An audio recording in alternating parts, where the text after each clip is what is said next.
Hello everyone, this is Shalini and welcome to my channel Maths is Fun with Shalini. Today's topic is from class 7, it is integers. But before starting the topic, if you are new on my channel, please subscribe the channel and share it with your friends. So let's start the topic.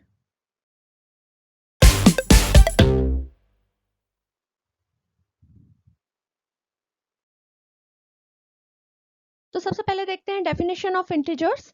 Integers होते हैं combination of whole numbers and natural numbers. Whole numbers क्या होते हैं? 0 to infinity. All numbers are whole numbers and natural numbers are 1 to infinity. 0 is not included in natural numbers but the negative values are included. तो integers में क्या होता है? integers में whole numbers भी होते हैं यानी कि 0 भी include होता है and all numbers are there, positive and negative both. so ये denote होता है I या Z से. एक नंबर लाइन पे हम इन नंबर्स को देख सकते हैं जिसमें माइनस वैल्यूज भी हैं और प्लस वैल्यूज भी हैं. राइट हैंड साइड की जो वैल्यूज है ये सारी प्लस वैल्यूज हैं, पॉजिटिव वैल्यूज हैं एंड जो माइनस वैल्यूज हैं ये हमारे लेफ्ट हैंड साइड में है. सेंटर में है 0. 0 ना तो पॉजिटिव इंटीजर है और ना ही नेगेटिव इंटीजर है. ये इस तरफ की जो भी पॉजिटिव वैल्यूज हैं वो कहलाती हैं पॉजिटिव इंटीजर्स और जो माइनस आप 1 2 3 4 देख रहे हैं -1 -2 ये कहलाते हैं नेगेटिव इंटीजर्स. ओके, तो whole numbers and natural numbers including negative values का कॉम्बिनेशन जो है वो कहलाते हैं integers, right. But integers does not include the fraction numbers. Fraction numbers आपको पता है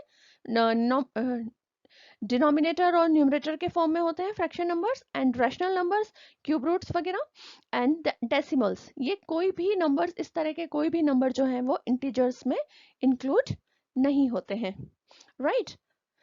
सो अब हम देख लेते हैं कि एडिटिव इनवर्स क्या होता है of integers. Okay, now additive inverse. Additive inverse of the integers क्या होता है?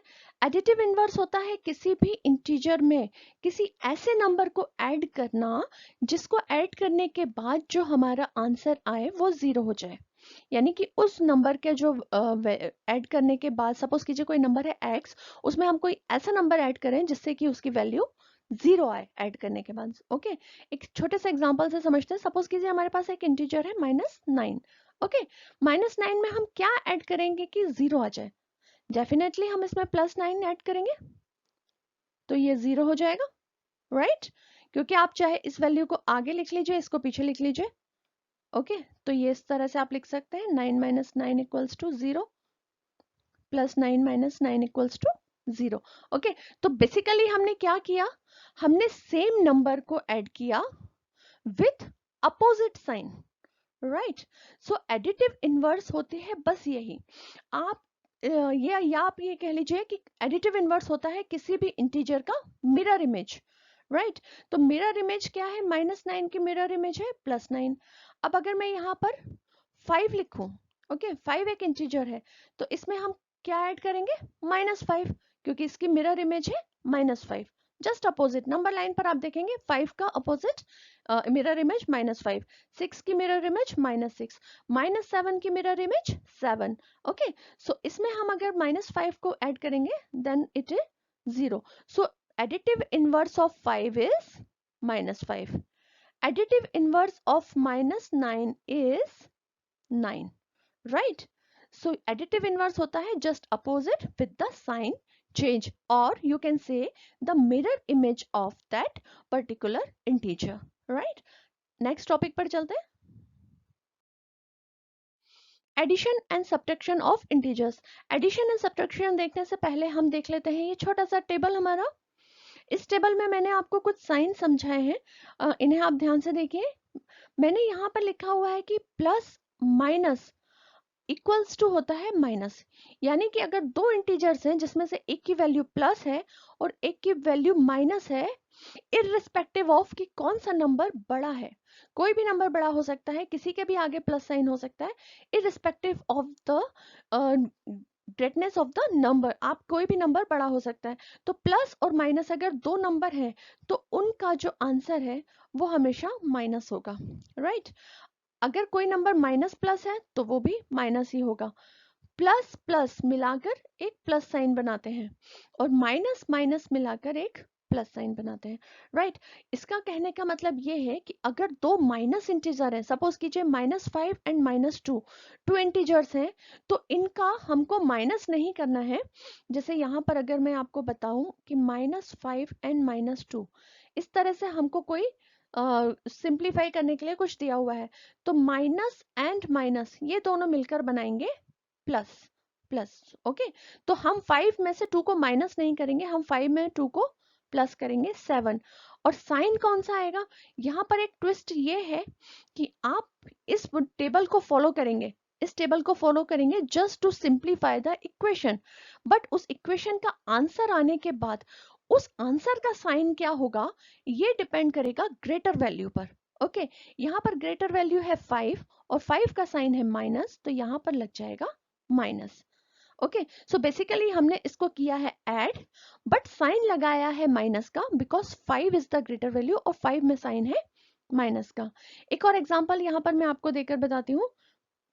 सपोज कीजिए हमारे पास लिखा हुआ है 11 प्लस -3। ओके, सो यहाँ पर बीच में प्लस है एंड अंदर माइनस है, तो प्लस और माइनस मिलकर क्या बनाते हैं? माइनस बनाते हैं। तो हम 11 में से 3 को प्लस नहीं करेंगे, हम 11 में से 3 को माइनस करेंगे। माइनस करेंगे तो हमारे पास क्या आएगा? हमारे पास आएगा 8। ओके, बट 8 में कौन सा साइन आएगा? 8 में साइन आएगा ग्रेटर वैल्यू का, and greater value is here 11। 11 का साइन है प्लस, जिसके आगे कुछ नहीं होता है बाय डिफॉल्ट, वो ऐड हो प्लस का साइन होता है, तो यहाँ पर आएगा +8, जिसे आप प्लस लगाना जरूरी नहीं है, प्लस लगाना कंपलसरी नहीं है। बाय डिफॉल्ट अगर किसी नंबर के आगे कोई साइन नहीं है तो उसे हम प्लस ही मानते हैं। अगर किसी नंबर के आगे कोई साइन होगा, माइनस होगा, तो डेफिनेटली वहां माइनस लगा होगा।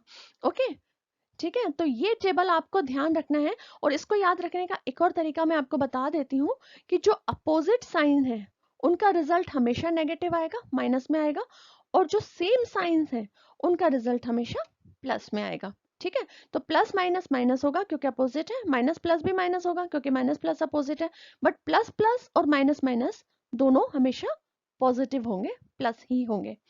तो ये था हमारा addition and subtraction of a integer. Next है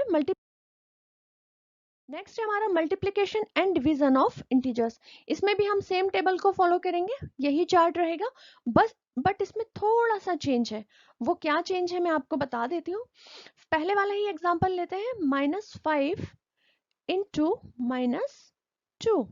ओके, अब यहाँ पर हमें मल्टीप्लाई करना है। अगर ये मल्टीप्लाई का साइन बीच में नहीं होता तो हम इसको सिंपली सॉल्व करते और इसे हम ऐड कर देते, बट यहाँ पर मल्टीप्लिकेशन है तो we will multiply it and it will be 5 2 10।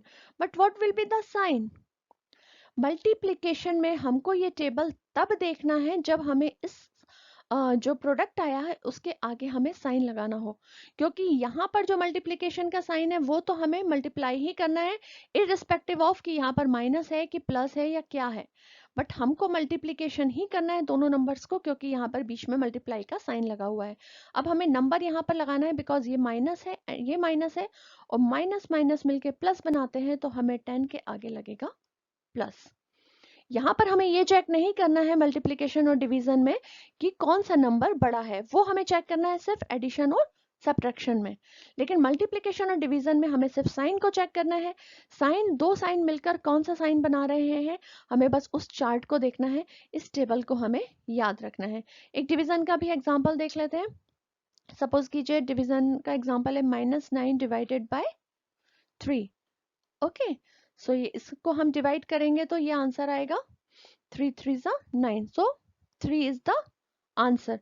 But sign कौन सा आएगा? साइन कौन सा आएगा इसमें? बिकॉज 9 के आगे माइनस है एंड 3 के आगे कुछ भी नहीं है, यहाँ पर प्लस है, तो माइनस एंड प्लस मिलाकर क्या बनाते हैं? माइनस प्लस मिलाकर बनाते हैं एक माइनस साइन, सो 3 के आगे माइनस आएगा। अब ये माइनस साइन इसीलिए नहीं आया है क्योंकि 9 इज द बिगर वैल्यू और उसके आगे माइनस लगा हुआ है। माइनस साइन इसीलिए आया है कि 9 के आगे का माइनस और 3 के आगे का प्लस दोनों मिलकर माइनस बनाते हैं, इसीलिए हमने इधर माइनस लगाया है। ओके, सो सिंपल है। एडिशन और सब्ट्रैक्शन में आपको ये टेबल तब याद रखना है जब आपको उसको सिंप्लीफाई करना हो, और आंसर में आपको साइन लगाते समय ध्यान रखना है कि which value is greater. But just opposite multiplication और डिवीजन में आपको साइन ऑलरेडी दिया हुआ है, मल्टीप्लाई करना है कि डिवाइड करना है। बस आपको आंसर में साइन लगाते समय ये ध्यान रखना है इस टेबल का कि दो नंबर्स का जिनका आप मल्टीप्लाई या डिवाइड कर रहे हैं उनके बीच के साइंस मिलकर कौन सा साइन बनाते हैं, वही साइन आपको आंसर में यूज करना है। ओके, चलिए देखते हैं अब कुछ properties. Properties of addition and multiplication of integers. इसमें फर्स्ट प्रॉपर्टी है commutative property. Commutative property of addition क्या होती है? a plus B equals to B plus A. As per the property अगर आप दो नंबर्स को ऐड करते हैं तो इररिस्पेक्टिव ऑफ ऑर्डर, यानी कि आप उसको किस ऑर्डर में ऐड कर रहे हैं, उसका जो आंसर आएगा वो सेम ही रहेगा। यानी कि अगर दो नंबर हैं 5 प्लस 2 तो उसका आंसर 7 ही आएगा। अगर मैं ऑर्डर चेंज करके 2 प्लस 5 भी लिख देती हूँ तो भी आंसर 7 ही आएगा। तो ये है इसकी एडिशन की कम्यूटेटिव प्रॉपर्टी कि आपका दो नंबर्स का सम सेम आएगा इररिस्पेक्टिव ऑफ देयर ऑर्डर। आप आगे पीछे उनको लिख सकते हैं। सिमिलरली है प्रॉपर्टी मल्टीप्लिकेशन के लिए, a into B equals to b into A, यानी कि 5 इंटू 2 भी 10 होगा एंड 2 इंटू 5 भी 10 ही होगा। ओके, तो ये दोनों प्रॉपर्टी है कम्यूटेटिव प्रॉपर्टी। ये हमको काम आती हैं जब हम सिंप्लीफिकेशन करते हैं, जब हम क्वेश्चन को सॉल्व करते हैं तब हमें ये प्रॉपर्टी काम आएगी। नेक्स्ट प्रॉपर्टी है हमारी एसोसिएटिव प्रॉपर्टी। एसोसिएटिव प्रॉपर्टी के अकॉर्डिंग अगर आपके पास 3 नंबर्स हैं या 3 से ज्यादा नंबर्स हैं तो उनका आप ग्रुपिंग करके आप उनको ऐड करेंगे तो आप कैसे भी ग्रुपिंग कर सकते हैं, यानी कैसे भी आप उनको ब्रैकेट्स में करके पहले किसी को भी सॉल्व कीजिए, आंसर सेम ही आएगा। फॉर एग्जाम्पल 5 प्लस 2 इनको ब्रैकेट में लेके इसमें 3 ऐड करना है हमें, तो देख लेते हैं क्या आंसर आता है। 5 प्लस 2 7 प्लस 3 10। ओके, अब सपोज कीजिए इसी क्वेश्चन को अगर हम इस तरह लिखें 5 प्लस और 2 प्लस 3 को हम एक ग्रुप बना देते हैं। ठीक है, अब ब्रैकेट को हमें पहले सॉल्व करना है। 2 प्लस 3 5, 5 प्लस 5 10। तो दोनों ही केसेस में आंसर 10 आया है। इसका मतलब ये है कि आपके पास अगर नंबर्स हैं और उनको आप ग्रुप में ऐड कर रहे हैं तो आप किसी भी तरह से ग्रुप बनाकर उसे ऐड कर सकते हैं, उससे आंसर पे कोई भी फर्क नहीं पड़ता है। सो ये थी addition property of associative property of addition. Next है मल्टीप्लिकेशन के लिए सिमिलरली इसी तरह से आप मल्टीप्लिकेशन का भी ग्रुप बना सकते हैं। 5 इंटू 2 इंटू 3, तो आंसर क्या आएगा? 5 2 ज़ा 10, 10 इंटू 3 30। और अगर मैं इसमें ब्रैकेट चेंज कर देती हूँ 5 इंटू 2 इंटू 3 तो भी 30 आएगा क्या? 2 इंटू 3 6, 6 5 ज़ा 30। दोनों ही केस में आंसर 30 आ रहा है। इसका मतलब ये प्रॉपर्टी मल्टीप्लिकेशन और एडिशन के लिए सेटिस्फाई करती है। या आप ग्रुपिंग कर सकते हैं नंबर्स की, उनको ब्रैकेट में चेंज कर सकते हैं। अगर क्वेश्चन में एडिशन और मल्टीप्लिकेशन है तो उससे आंसर पे कोई फर्क नहीं पड़ता, आप किसी को भी पहले सॉल्व कर सकते हैं। नेक्स्ट प्रॉपर्टी है डिस्ट्रीब्यूटिव प्रॉपर्टी, जो कि अप्लाई होती है केवल मल्टीप्लिकेशन के लिए। This property is only for multiplication. Distributive property, this is not for addition. Okay, इस प्रॉपर्टी के according a into B plus C, bracket में अगर b प्लस सी है तो a का मल्टीप्लाई पहले b में होगा, देन प्लस के साइन के साथ a का मल्टीप्लाई c में होगा। a into B plus a into C. Example से समझते हैं, वही 3 नंबर्स ले लेते हैं हम अपने ऊपर वाले। 5 मल्टीप्लाइड बाय 2 प्लस 3। ओके, अब आप इसको सिंपली भी सॉल्व कर सकते हैं, जैसे कि हम ब्रैकेट खोल के 3 प्लस 2 5 करेंगे और 5 इंटू 5 25। ओके, इस तरह से आंसर आएगा। बट इस प्रॉपर्टी के हिसाब से हम अगर ब्रैकेट खोलते हैं तो हमें बाहर वाले नंबर का मल्टीप्लाई अंदर ब्रैकेट के हर एक नंबर में करना होगा। ठीक है, तो ये हो जाएगा 10 and this is 15 which also makes 25, right यानी आंसर पहले हम इस तरह से कर रहे थे तो भी 25 आ रहा था, बट इस प्रॉपर्टी को बताने का पर्पस ये है कि जैसे सपोज कीजिए, आपको मैं एक और एग्जांपल देती हूँ, जैसे 5 है और अंदर कोई भी फिगर है 10 माइनस 3 प्लस 6 इस तरह का कुछ भी है, तो आप जब ये ब्रैकेट ओपन करेंगे तो 5 के साथ जो मल्टीप्लिकेशन का साइन है वो इन तीनों पर अप्लाई होगा। तो जब आप ब्रैकेट खोलेंगे तब आप लिखेंगे 5 into 10 minus 5 into 3 plus 5 into 6. So this is the basically property is for. तो आपको ये बताने का पर्पज ये है कि प्रॉपर्टी में आपको ब्रैकेट खोलने के बाद हर एक नंबर में बाहर वाले नंबर का मल्टीप्लिकेशन करना है, राइट? तो नेक्स्ट अब हम देखते हैं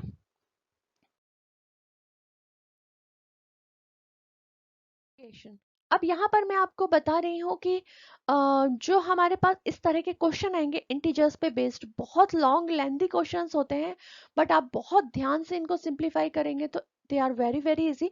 और आपको याद रखना है सिर्फ एक रूल, और वो है बोर्डमास रूल। बोर्डमास रूल होता है B stands for bracket. Bracket okay, bracket किसी भी तरह से हो सकते हैं। ये जो ऊपर साइन लगा है इसे हम कहते हैं बार, BAR बार। ये है हमारा small bracket, this is middle bracket and this is the largest bracket. तो इसको मैंने जिस सीक्वेंस में लिखा है उसी सीक्वेंस में हम इन्हें सबसे पहले सॉल्व करते हैं। यानी कि सबसे पहले हम बार को सॉल्व करते हैं। अगर किसी क्वेश्चन में किसी डिजिट के ऊपर, किसी नंबर के ऊपर बार लगा हुआ है तो हमें सबसे पहले उस नंबर को सॉल्व करना है। Then we have to solve the small bracket, then we have to open the middle bracket and finally the large bracket.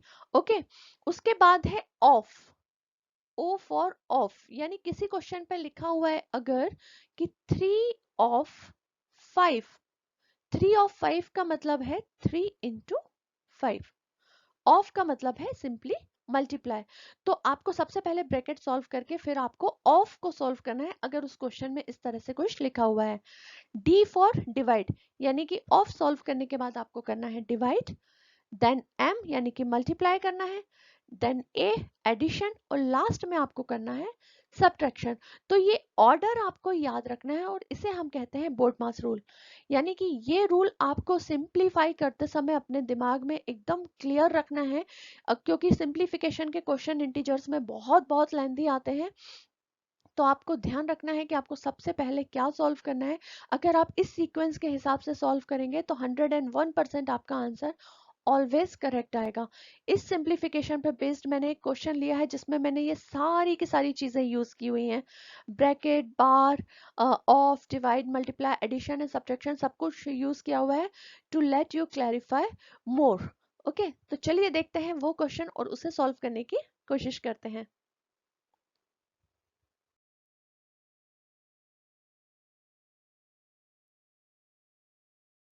Question simplification का जिसे हमें सॉल्व करना है, मैं यहाँ पर जो भी स्टेप बताने जा रही हूँ प्लीज उसे बहुत बहुत ध्यान से देखिएगा, क्योंकि आप एक एक स्टेप अगर समझ जाएंगे तो क्वेश्चन बहुत इजी है, बस देखने में लेंथी लग रहा है। तो चलिए शुरू करते हैं इसे करना। सारे डिजिट्स को हम एज इट इज लिखेंगे, बट सबसे पहले हमें सॉल्व करना है बार। एज पर बोर्डमास रूल हमें सबसे पहले बार को सॉल्व करना है, ठीक है? तो बाकी सारे नंबर्स को हम एज इट इज लिख लेते हैं, राइट अब इन दोनों नंबर्स के ऊपर बार है तो 5 इंटू 5 25, इसे हम इस स्मॉल ब्रैकेट को सबसे पहले खोलेंगे। 25 मल्टीप्लाई करने के बाद यहाँ पर 25 में साइन कौन सा आएगा, बिकॉज एक माइनस में है और एक 5 प्लस में है तो माइनस प्लस होता है माइनस, तो माइनस 25 साइन आएगा। बट बाहर ऑलरेडी एक माइनस लगा हुआ है, तो जब यहाँ हमारा साइन आएगा माइनस 25 का ब्रैकेट के अंदर और हम उस ब्रैकेट को खोलेंगे तो बाहर वाले माइनस और अंदर वाला माइनस ये दोनों मिलकर हो जाएंगे plus, plus 25, middle bracket and large bracket. Okay, 18 plus, अब हमें सॉल्व करना है, मिडिल ब्रैकेट हमने सॉल्व कर लिया, अब हमें सॉल्व करना है सॉरी स्मॉल ब्रैकेट हमने सॉल्व कर लिया, अब हमें सॉल्व करना है मिडिल ब्रैकेट। तो बाकी चीजों को हम एज इट इज लिखेंगे, बिकॉज बोर्ड मास रूल के हिसाब से हम सबसे पहले ब्रैकेट ही सॉल्व करते हैं, राइट? तो यहाँ पर हमें सबसे पहले करना है ब्रैकेट के अंदर डिवीजन। डिवीजन दिया हुआ है -53 डिवाइडेड 3, तो ये हो जाएगा 27। 51 में आप 3 से डिवाइड करेंगे तो 27 आएगा एंड साइन क्या आएगा, because this is minus and this is plus, so minus plus minus, sign आएगा माइनस का। ओके, बाकी सारे एज इट इज। एग्जाम में आप डेफिनेटली स्टेप बाय स्टेप करेंगे, हर एक स्टेप का मार्क्स होते हैं। आप ऐसा नहीं कर सकते कि आप आंसर निकाल के और सीधा ही आप इसमें पुट कर देंगे वैल्यूज, ऐसे नहीं। आप वन बाय वन स्टेप करके दिखाएंगे तो आपके जो चेक करने वाला एग्जामिनर है वो भी बहुत हैप्पी रहेगा। सो यहाँ पर है 62 एंड प्लस 25, 62 प्लस 25 87, 87 प्लस में आएगा बिकॉज ये बोथ नंबर्स आर प्लस, और बड़े नंबर का साइन लगेगा, 62 प्लस है तो वो प्लस का साइन लगेगा। एडिशन पहले होता है एंड देन सब्ट्रैक्शन होता है एज पर बोर्डमास रूल। तो हम यहाँ पर करेंगे 87 में से 27 को माइनस, तो वो हो जाएगा 60 और साइन आएगा 87 का बिकॉज 87 प्लस में है, राइट। तो 3 of 60 and big bracket close. अब हमें क्या करना है, अब हमें सॉल्व करना है बिग ब्रैकेट को। तो बिग ब्रैकेट के अंदर पहले क्या है, ऑफ देन एडिशन, तो हमको पहले ऑफ को सॉल्व करना है। -15 एंड प्लस 3 ऑफ 60, 3 ऑफ 60 का मतलब है 3 मल्टीप्लाइड बाय 60 विच इज 180।